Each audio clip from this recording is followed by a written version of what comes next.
Hi viewers, welcome to TSK vlogs.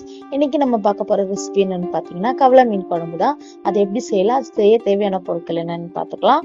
அதுக்கு முன்னாடி first மீனை நல்லா க்ளீன் பண்ணி மஞ்சத்தூள் உப்பு போட்டு வாஷ் பண்ணி வச்சுக்கோங்க. ஒரு கடாய் வச்சு அதுல நல்லெண்ணெய், அப்படி இல்லைன்னா நம்ம எப்பவுமே சமையலுக்கு யூஸ் பண்ற சன்ஃப்ளவர் ஆயில் ஊற்றிக்கோங்க. 2 டேபிள் ஸ்பூன் எண்ணெய் ஊற்றிக்கோங்க. வெந்தயம் கொஞ்சம் நான் நிறைய போட்டிருக்கேன், உங்களுக்கு வேணும்னா நீங்க 1 ஸ்பூன் போட்டுக்கோங்க. நான் 1.5 ஸ்பூன் போட்டிருக்கேன். ஜீரகம் 1 ஸ்பூன், சின்ன டீஸ்பூன்ல தான் நான் போட்டிருக்கேன். அப்புறம் கடுகு, இது 3 போட்டு நல்லா பொரிஞ்ச உடனே சின்ன வெங்காயம் தான் போட போறேன். சின்ன வெங்காயத்தை குட்டி குட்டியா நறுக்கி வச்சிருக்கேன். அது கூட பூண்டு, கருவேப்பிலை, இது எல்லாத்தையும் போட்டு நல்லா வதக்கிக்கலாம். பாருங்க,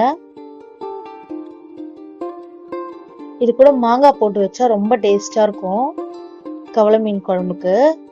பட் நான் மாங்காய் போடல.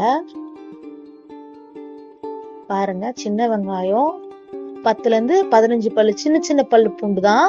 பெரிய பல்லா இருந்தா நீங்க ஒரு 10 பல் போட்டா போதும். நான் ரொம்ப பொடி பூண்டு, நாட்டு பூண்டு போட்டிருக்கிறதுனால ஒரு 15 பல் பூண்டு போட்டிருக்கேன். கருவேப்பிலை 2 கொத்து. பாருங்க, சின்ன வெங்காயம் ரொம்ப வதங்க தேவையில்ல. ஓரளவுக்கு வதங்கின உடனே நீங்க தக்காளி ஆட் பண்ணிக்கலாம். நல்லா பழுத்த தக்காளி 3 தக்காளி நான் கட் பண்ணி வச்சிருக்கேன். ஏற்கனவே குழம்பு கூட்டி வைக்கிறது எப்படின்னு சொல்லிட்டு ஆல்ரெடி நான் மீன் குழம்பு ஒன்று போட்டேன், மடவு மீன் குழம்பு. அதுல போட்ட செய்முறையே தான். புளியை கரைச்சி அதுக்கு தேவையான அளவுக்கு நம்ம மஞ்சத்தூள், குழம்பு மிளகாத்தூள், உப்பு போட்டுக்கிறோம். அது கூட தக்காளியும் சேர்த்து கரைச்சி விட்டுக்கலாம். தக்காளி, கொத்தமல்லி இது எல்லாத்தையும் கரைச்சி விட்டு ரெடி பண்ணி வச்சுட்டு தாளிச்சு இந்த தக்காளி வெங்காயம் வதங்கினதும் அந்த கலவை இதுக்குள்ள ஊத்தி நல்லா கொதிக்க விடுங்க, மீடியம் ஹீட்ல வச்சு. புளியோட பச்சை வாசனை போனதுக்கு அப்புறம் பாருங்க எந்த அளவுக்கு கொதிச்சு வந்திருக்கு. புளியோட பச்சை வாசனை போனதுக்கு அப்புறம் சிம்ல வச்சுட்டு நீங்க மீனை பொறுமையா கரண்டியில எடுத்து கொஞ்சம் கொஞ்சமா விடுங்க. சிம்ல வச்சுதான் நீங்க மீன் விடணும். பாருங்க கொதிப்பு எந்த அளவுக்கு அடங்கி இருக்கு. ஹை ஃபிளேம்ல வச்சு எந்த மீனுமே போடக்கூடாது, ஏன்னா மீன் உடைஞ்சிரும். பாருங்க மீன் எவ்வளவு ஃப்ரெஷ்ஷா இருக்கு. இதுக்கு பொடி பொடி கவலை மீன். இது நீங்க அப்படியே போனோட சாப்பிடலாம். இது கண்ணுக்கு, முடிக்கு, ஹார்ட்டுக்கு, ஸ்கின்னுக்கு எல்லாத்துக்குமே ரொம்ப நல்லது இந்த மீன். பாருங்க, இந்த மாதிரி ஒரு கொதி வந்த உடனே நீங்க பொறுமையா ஒரு கிளறிட்டு அடுப்பை அணைச்சிருங்க. பாருங்க மீன் குழம்பு எவ்வளவு சூப்பரா வந்திருக்கு. மீன் போட்டதுல இருந்து நீங்க அடுப்பை சிம்ல தான் இருக்கணும், ஹை ஃபிளேம்ல மட்டும் வச்சிடாதீங்க. ஏன்னா இது குட்டி குட்டி மீன்ன்றதுனால மீன் தனியா முள்ளு தனியா போய் அப்புறம் குழம்பே நல்லா இருக்காது.